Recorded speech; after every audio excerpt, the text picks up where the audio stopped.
بسم الله الرحمن الرحيم والصلاة والسلام على أشرف المرسلين. السلام عليكم. Bonjour tout le monde. Aujourd'hui, on va voir ensemble une autre vidéo, toujours sur le module intelligence artificielle. On va voir les structures générales d'un algorithme de recherche côté exploration.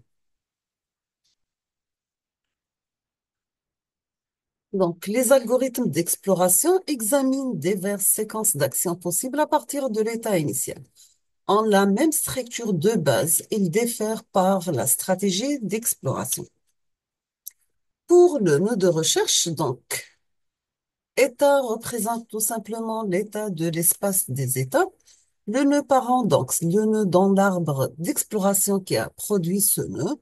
Action, c'est l'action qui a été appliquée au parent pour générer ce nœud. Le coût de chemin, donc coût G1 du chemin à partir de l'état initial jusqu'à ce nœud. Pour une frontière, donc, c'est la collection des nœuds, feuilles générées, mais non encore développées. Pour les caractéristiques de l'arbre, nous avons, par exemple, B représente un facteur de branchement, c'est le nombre maximal de successeurs d'un nœud donné.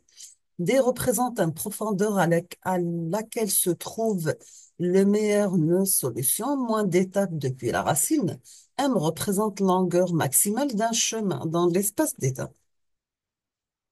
L'évaluation des algorithmes de recherche, comment pouvons-nous les comparer?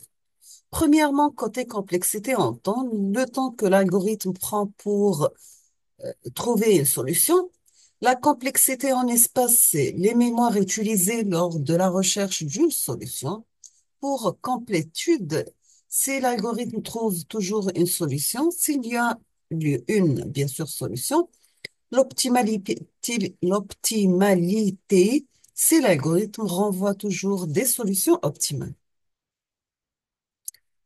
Les algorithmes de recherche existent plusieurs formulations. La plupart des algorithmes de recherche suivent à peu près le même chemin. Nous commençons toujours dans l'état initial, puis nous exécutons les étapes suivantes en boucle jusqu'à terminaison. S'il n'y a plus d'état à traiter, renvoyer échec. Sinon, choisir un des états à traiter X. Si l'état est un état but, renvoyer la solution correspondante. Sinon, supprimer cet état de l'ensemble des états à traiter et le remplacer par ses états successeurs. Donc, nous avons l'algorithme de recherche, les entrées qui sont les problèmes et stratégies. Les sorties, ce sont des solutions ou bien échecs. Il faut commencer par initialiser l'arbre de recherche avec l'état initial du problème.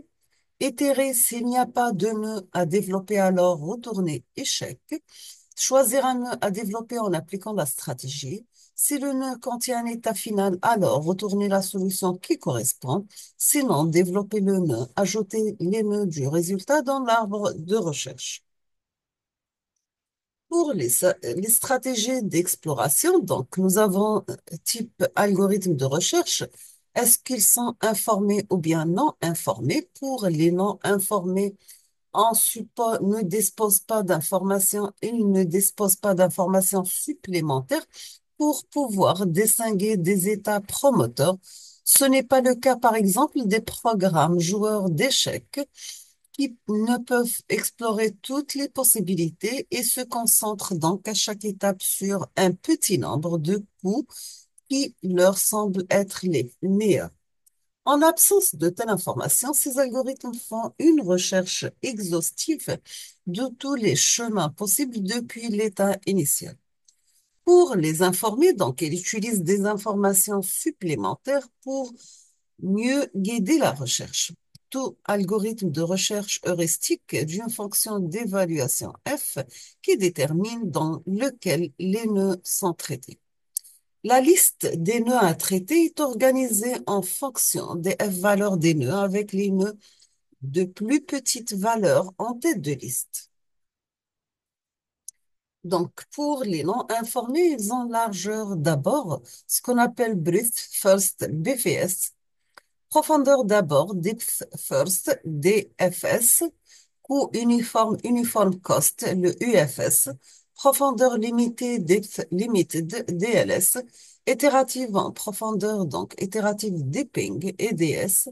Bidirectionnel, donc vous avez bidirectionnel search. Toujours avec les noms informés, donc nous avons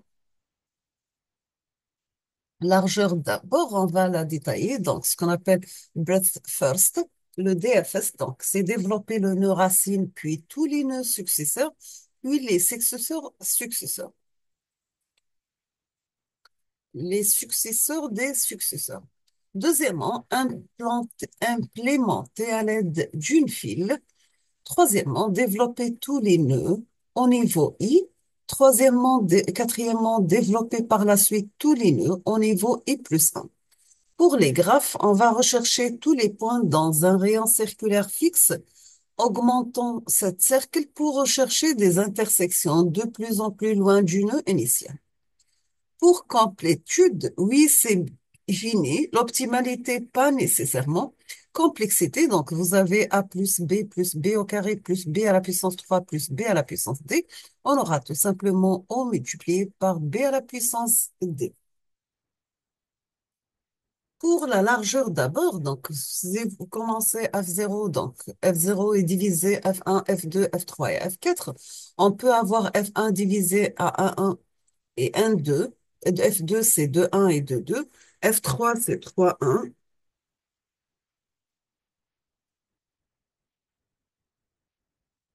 F3, 3,1. F4, 4,1, etc. Et on aura à la fin la structure d'arbre.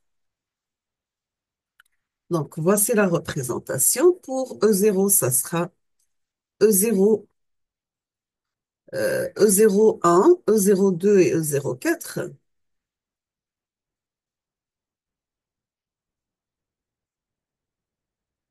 Donc, pardon.